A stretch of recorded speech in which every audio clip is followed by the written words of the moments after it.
Welcome back to another episode of Psycosmos. Today we're going to talk about how astrology impacts the body. There's actually a lot of different ways. It's not only by element, but it's also by each different zodiacal sign.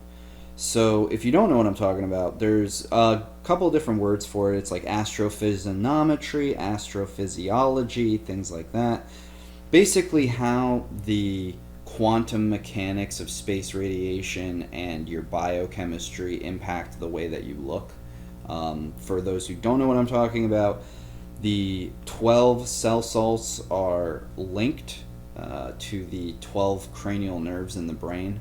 This is one of the reasons why things were divided into 12 in the first place. But each of the 12 cranial nerves rules a specific cell salt, which appears once a body is burned to its purest form, like an ash.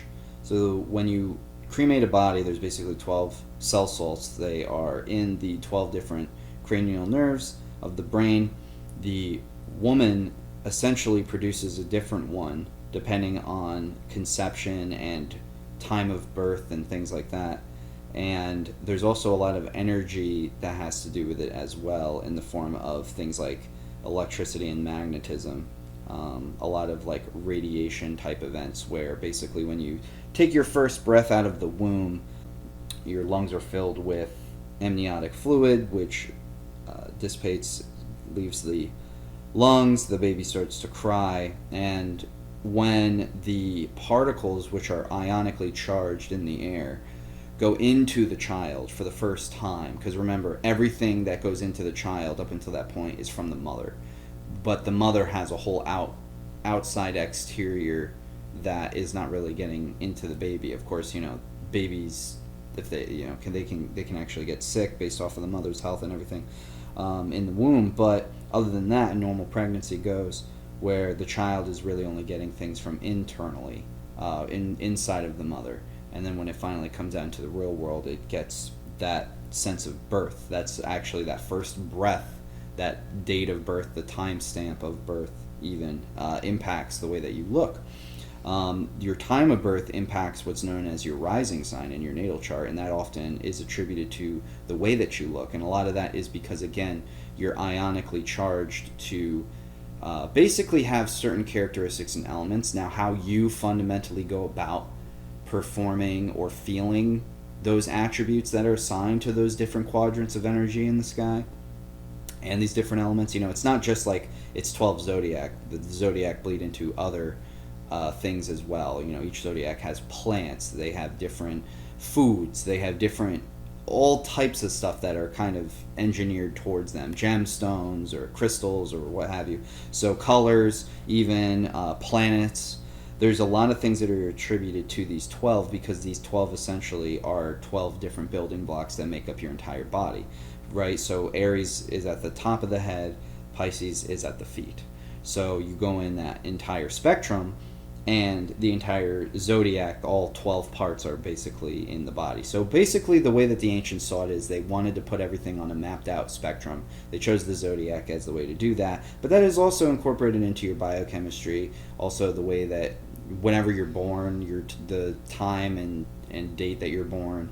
And then as you grow older, most babies look the same, but as you grow older, you start to flesh out in these details. And this is for a number of reasons. One, because you're already made up of these elements. Your thinking and feeling creates who you become in a way. So if you're a water sign, you might be more emotional, and thus you could potentially eat more. And a lot of water signs are known for being often the heaviest or more overweight signs, with earth signs as well. So earth and water signs are generally known for being the big foodies compared to air and fire signs, those elements. So because you have those specific elemental characteristics, you may be the type of person to get that extra slice of cake or to get those extra bag of chips, which causes you to be heavier set. So it's really more generalizations. Some people call it space racism, which I find really funny, but it is kind of true. And unfortunately, unlike racism, the stereotypes of zodiacal placements are very accurate, whereas I would say most stereotypes are based on some things that may or may not be accurate, but they're more funny. Some people take them to extremes, but zodiacal stereotypes are definitely more structured and have been well more studied for thousands of years comparatively. So basically, if you have Earth energy in your main, especially in your big three, which would be your sun sign, your moon sign, and your rising sign, you're going to have more of a stocky disposition. That's going to go for most of the Earth signs. There are some caveats to this. Taurus, Capricorn, and Virgo are the three Earth signs specifically. And these signs generally have a very kind of balanced but stocky disposition to them and their entire bodily structure. The women are often pretty curvaceous, and the men are often pretty either large or built. But there are caveats such as the Mercurial Virgo or the Saturnian Capricorn. These are generally leaner and thinner types of earth signs, but they also generally are more associated with different forms of energy that are within those earthly elements. The next would be water signs. They're more heavy set, they're more round, obviously because the leader or the considered one of the stronger planetary objects ruling the water elements would be the moon, which it waxes and wanes. So water elements are very, very what's the word I'm looking for? They're very vulnerable to the phase of the moon that they're born near. So if you're born near a new moon, you're thinner. If you're born near a full moon, you're wider. The next would be air signs. Air signs are generally very thin, and they are also the tallest. This is quite normal amongst them. They also have a very whimsical look to them, generally speaking. Libra, Gemini, and Aquarius. Aquarius is also known as being the tallest of the zodiac signs. The fire signs are actually pretty lower body, they're pretty small, but upper body, they're pretty large.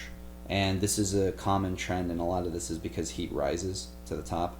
So fire signs are known for being pretty intelligent, but they're also known for being somewhat misguided at times because they can sometimes try to be all over the place, and it can oftentimes burn up their life. These four elements can be found in all 12 of the zodiac signs. If we start with Aries, it's a fire cardinal sign, so it's very angular. It's ruled predominantly by Mars. In fact, it's solely ruled by Mars. So it's very angular, it's very sharp, it is very strict in the way that it forms, a lot of sharp edges. Taurus is the second sign. It's an earth sign. It's basically like Aries, but very rounded, very soft. It's much more wide-eyed. Taurus is known for having very pretty eyes most of the time and very curly hair. The next would be Gemini. Gemini is known for being very thin, very fairy-like or stocky, and they are also known for having pretty long arms as well. Cancer's next. They're one of the larger or fatter zodiac signs. They struggle with weight, one of the most. Taurus would be another one that does also struggle with weight. But the weight that Taurus holds is a lot better than the weight that Cancer ends up holding.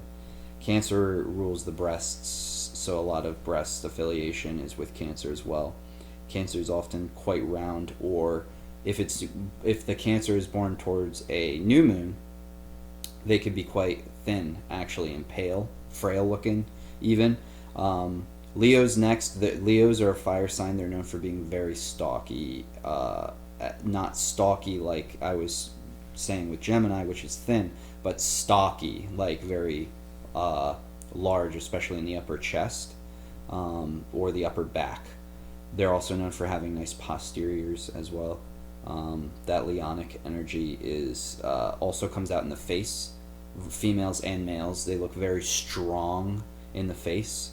Again, we're talking angles, a lot of angular looks. Virgo would be after Leo. Virgo's a mix of basically the elements of Mercury and Earth, which makes it very whimsical, very similar to Gemini, which is also ruled by Mercury, very pixie or fairy-like. This one, so Virgo, Gemini, Pisces, I would say are really the three that fall into those kind of pixie fairy categories. The next would be Libra, Venetians. They're very beautiful people. They're very good looking, generally speaking. They have really good symmetry in their bodies and faces. And they're an air sign as well, so they can sometimes be pretty tall or they can just be average height. The next would be the next would be Scorpio. Scorpionic people are known for being, again, quite angular, ruled by Mars, but they are also known for being very dark. They have dark circles under the eyes. They have a dark demeanor to them, etc. They're known for looking almost like eagles. They are often attributed, because of that Mars rules the nose. So Aries is often attributed with noses. Scorpios are always attributed with their nose. They're said to have the beak like Scorpio used to be. It was an eagle. The next would be Sagittarius, the horsey type.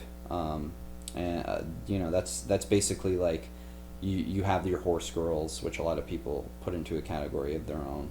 You have a lot of guys that are, long hair, generally attributed to long hair at some point in life. And they're often, good looking because they're a fire sign, but they also have very bright eyes, very specific characteristics. After that would be Capricorn. Capricornians are really broken up into earthy types and Saturnian types, or sometimes both. They're actually really easily mixed within this sign. But generally, you got your Abraham Lincoln looking type guys, and then you have more guys that kind of look like Cancerians. Capricorn is a very, very interesting energy for sure, because it can either be very handsome or very unattractive. The next would be Aquarians. Aquarians are, they look like people more than other people, if that makes sense. They have an energy about them which is very particular.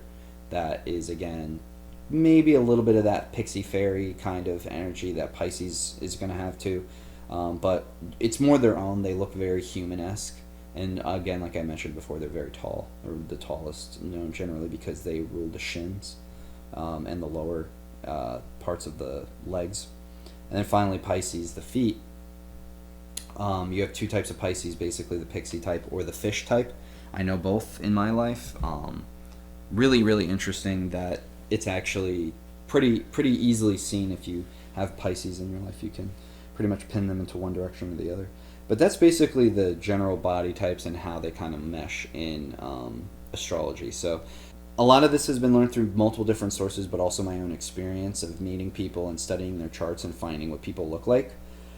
I found that most of what I just shared is pretty accurate, but there's another really good book that you can buy on this topic. It's called The Astrological Body Types by Judith Hill. She's reviewed over 9,000 charts or so, probably 10,000 plus, and she put together a pretty decent book that kind of conceptualizes a lot of that same wisdom that we just kind of shared today. So thanks for watching. I mean, if you guys like this video, make sure you comment and subscribe and tell us everything that you liked about it and let us know if it was accurate or not. Thanks guys, take care.